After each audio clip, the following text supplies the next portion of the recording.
We light the chalice, a symbol of our faith and community, with the following words from Peter Samowski. May this flame we light remind us that every one of us can bring the light of love to the world. May this clear flame be a symbol that every heart can burn bright with joy, peace, and harmony. May the wisdom of ages speak to us through the flame and stay in us. Every one of us can be a blessing to the world.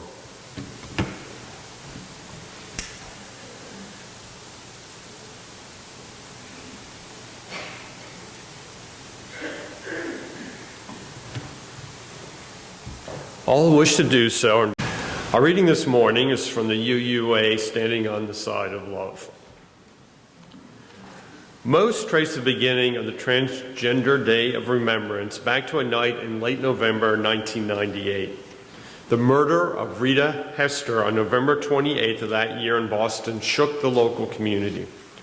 The resulting walk through the streets and candlelight vigil outside her apartment are often considered the inspiration for what has become an international act of remembrance for those who were killed in acts of anti-transgender violence. The following year, a candlelight vigil was held in San Francisco, and each year the remembrance has grown from very local beginnings to an international audience. In some places, the week leading up to or following the Day of Remembrance has been a time of extensive awareness building and advocacy. It is important to know that not everyone remembered self-identified as transgender, though each was a victim of violence based on bias against transgender and gender-variant people. Some are friends, lovers, and allies who were killed while they were with someone who was transgender. Others may not have identified as such, but were perceived to be somehow gender-variant by their attackers. The Transgender Day of Remembrance is more than just a memorial. It raises public awareness of the hatred and violence against those in our transgender community, which often the media suppresses. It publicly mourns and honors the lives of those who might otherwise be forgotten, giving their silenced lives new voice. It is an opportunity to meet hatred and indifference with love and respect. Day of Remembrance does just that. It remembers the forgotten who are also children, parents, lovers, and friends, who are part of all of our communities. Day of Remembrance offers us all an opportunity to stand together and say no more. During my first year of seminary, I took Introduction to Pastoral Ministry. It's a required class. The instructor was a Baptist minister and a former Army chaplain who was now working at a UU church. In one of his lectures, I don't even remember what the point was or what he was talking about, but he talked about men, women, and whatevers. He was referring to transgender and non-binary people. Human beings. He called them whatevers. One of my best friends on the planet was sitting next to me in the class. My friend is transgender. Yeah, they were annoyed by the comment, but in a way also used to it. The same way I get used to racial microaggressions. You just get tired sometimes because you know you can't fight every battle every time. This teacher made several other comments about people that were unkind and hurtful. And I'll tell you what, he picked the wrong week and the wrong person to say that in front of. The people who were the subjects of his comments were too hurt to speak up at the time. And frankly, most of us were just too stunned to say anything at the time. But I wasn't. I pulled him aside after the session and told him exactly what I thought about his comments. and how hurtful they were, and that maybe he might want to reconsider. I had a conversation with the provost and with our seminary president about that instructor. It took a long time and a lot of work to heal the wounds that he caused in that class. We worked on it for almost a year. And he is no longer teaching at Meadville Lombard Theological School.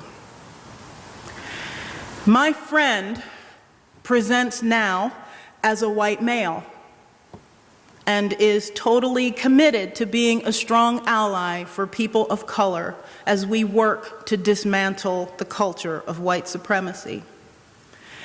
But the battle flags of social justice can get awfully heavy sometimes.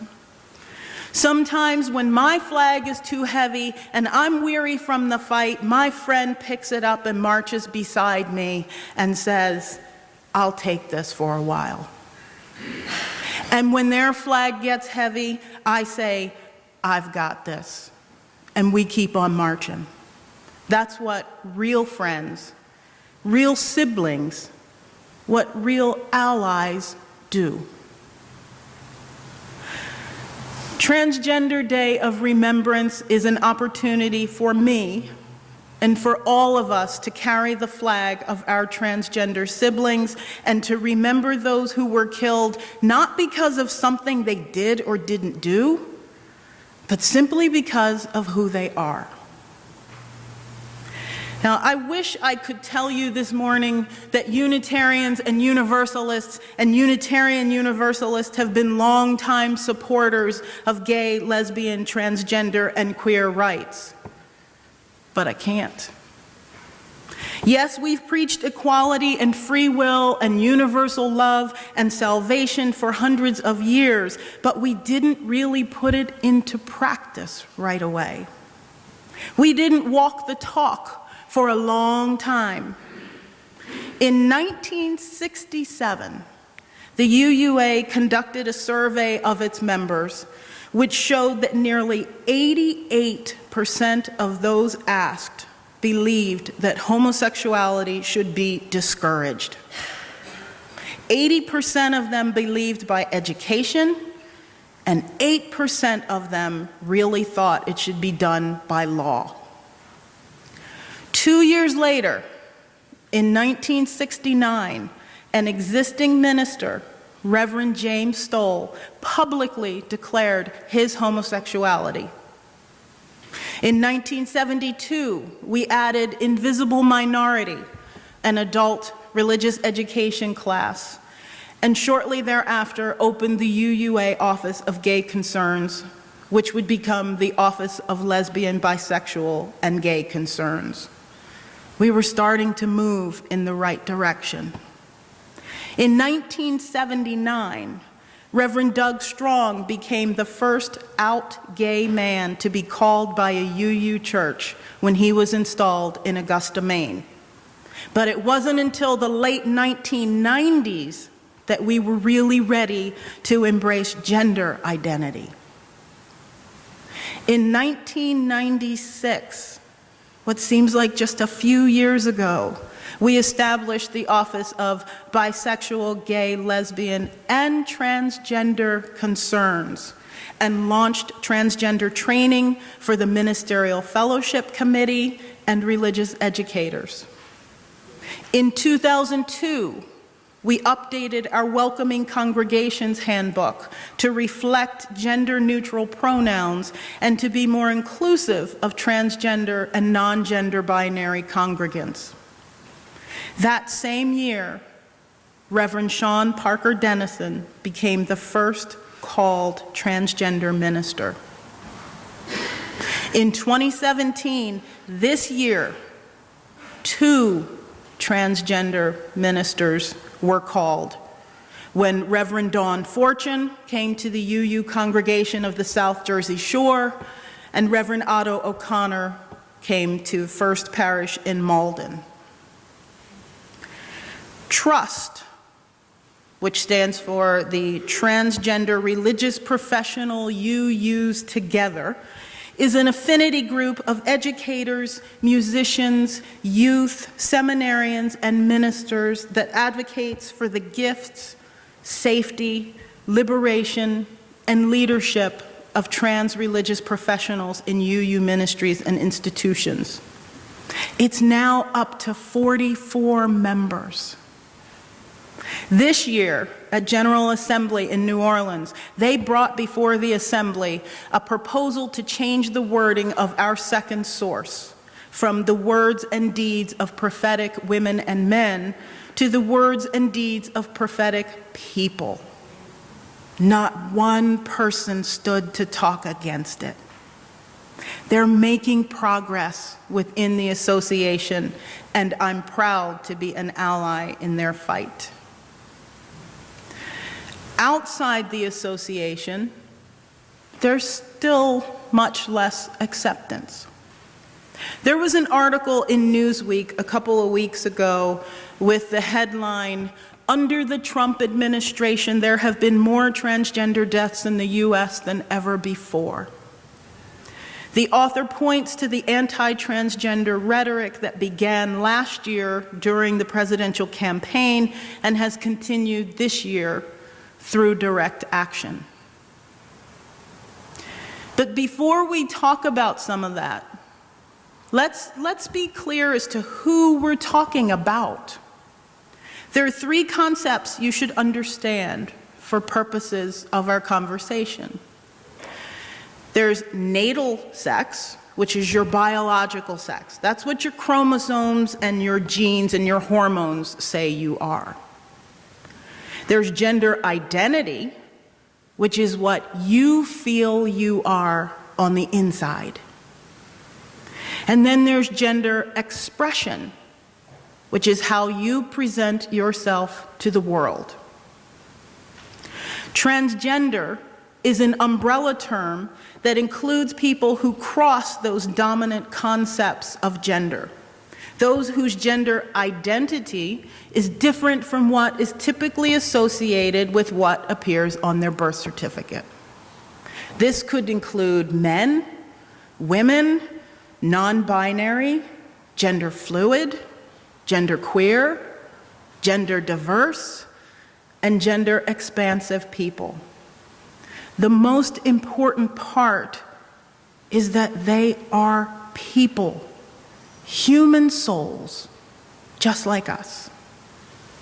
Human souls who live in fear of harassment and discrimination from police and the justice system. People who often face rejection at home, in schools, and in their communities.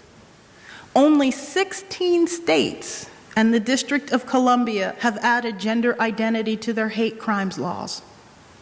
These are people who are often denied equal access to housing, employment, and health care.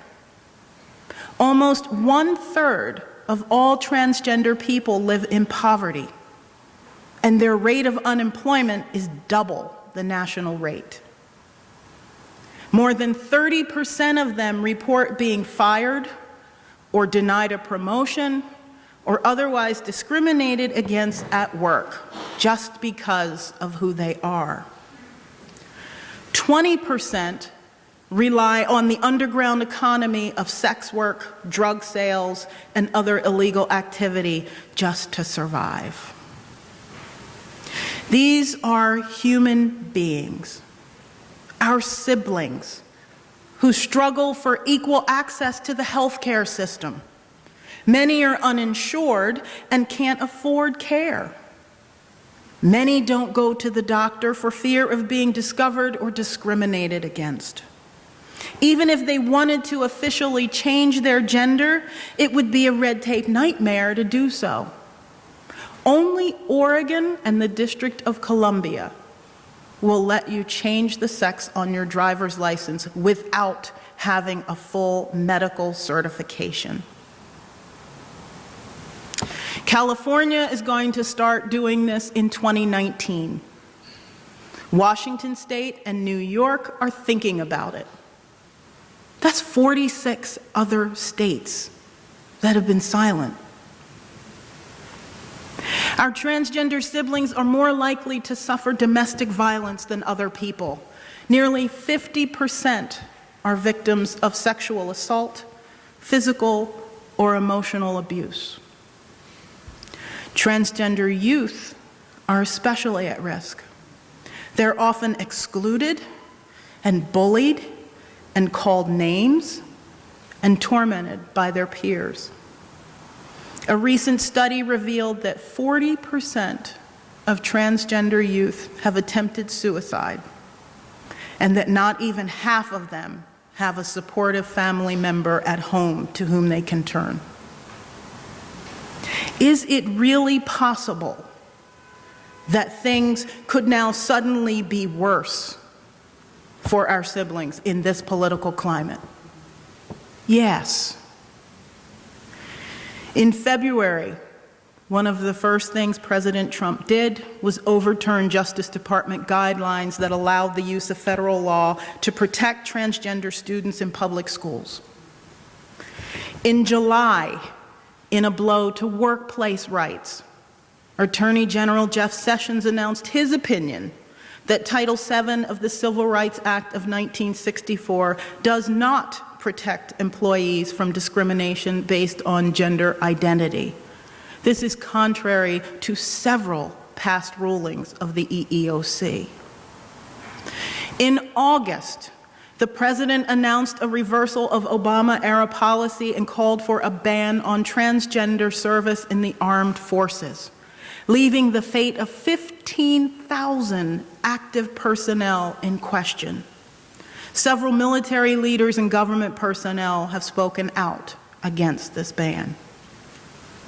In October, Attorney General Sessions issued a directive that would allow employers to claim exemption from anti-discrimination laws based on religious grounds, even when it conflicts with existing anti-discrimination laws, threatening the rights of bisexual, gay, lesbian, and transgender people, as well as the reproductive justice rights of those who are pro-choice. This administration has also put forth a number of anti-LGBTQ nominees for federal positions. Jeff Mateer, a nominee for a federal judgeship in Texas, called trans children part of Satan's plan. Bethany Cosma, senior advisor to the Office of Gender Equality and Women's Empowerment at the U.S. Agency for International Development, says that to allow transgender people access to public facilities would embolden sexual predators. And then there are the so-called bathroom bills. In 2017, emboldened by our new political climate, 16 states introduced bathroom bill legislation. 5 states, Texas, Florida, Iowa, North Carolina, and Oklahoma, added on top of that laws that would prohibit municipalities from enacting non-discrimination ordinances. So they're not even willing to let the local towns do the right thing. It's in this environment that those beautiful lives were cut short.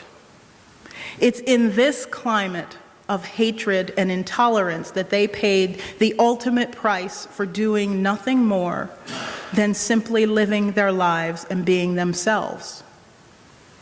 We need to remember them. It's only right and fitting that we should do so. And we need to honor them. And here are 3 simple ways you can do that. 1, educate yourself. Educate your family, your friends, your co-workers, and your community. Mark Lee of the Human Rights Campaign Foundation says that when we allow those around us to treat transgender people as less than worthy of love, acceptance, and support, we are complicit in a system that continues to punish and devalue people simply for being themselves. 2, You can get active politically. Register to vote, then actually go to the polls and vote for candidates who support social justice for everyone. Contact your elected officials on transgender and social justice issues. Participate in community meetings, hearings, and debates. Make your voice be heard. Third, be an active ally. Call out law enforcement, businesses, healthcare providers, teachers, and others on their discriminatory behavior. Be aware of intersectionality in our social justice work. More than 80% of transgender people killed since 2013 are people of color. Trans advocacy work is anti-racism work. We cannot forget that.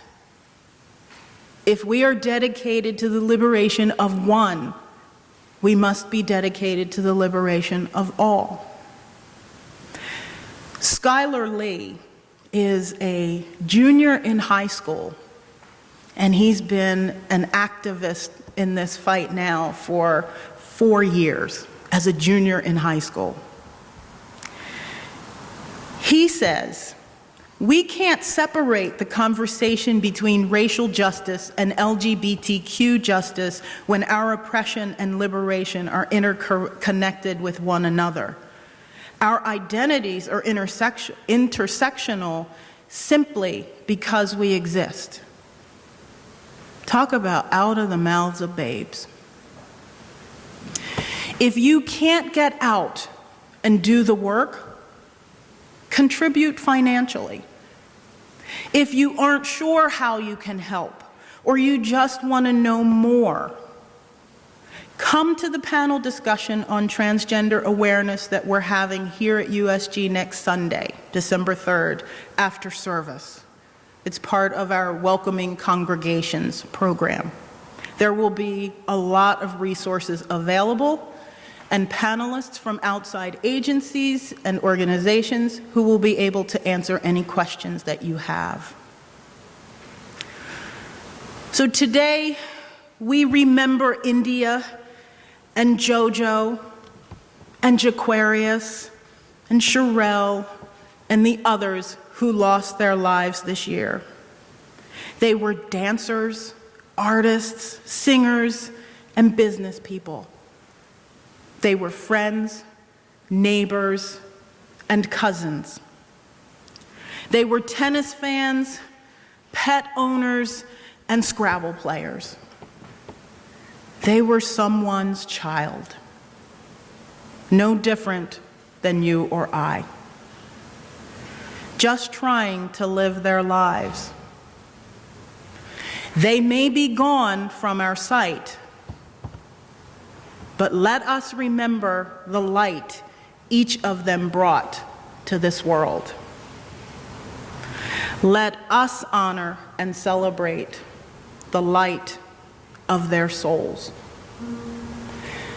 This little light of yours, we're gonna let it shine. This little light of yours, we're gonna let it shine.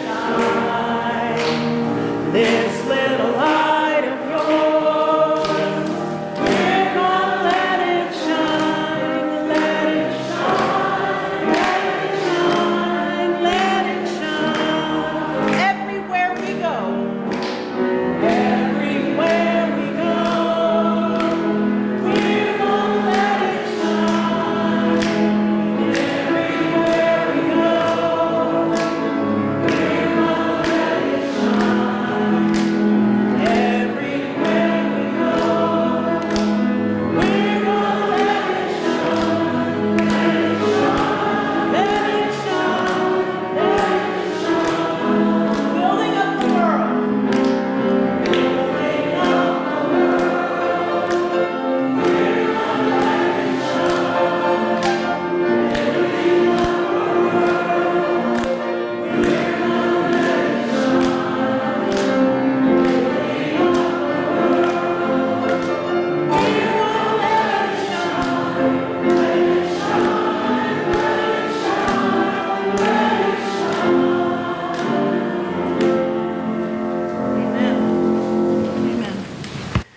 Beloved children of the universe, you are beautiful.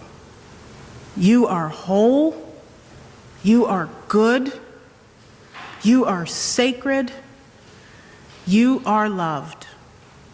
You are made in the image of God.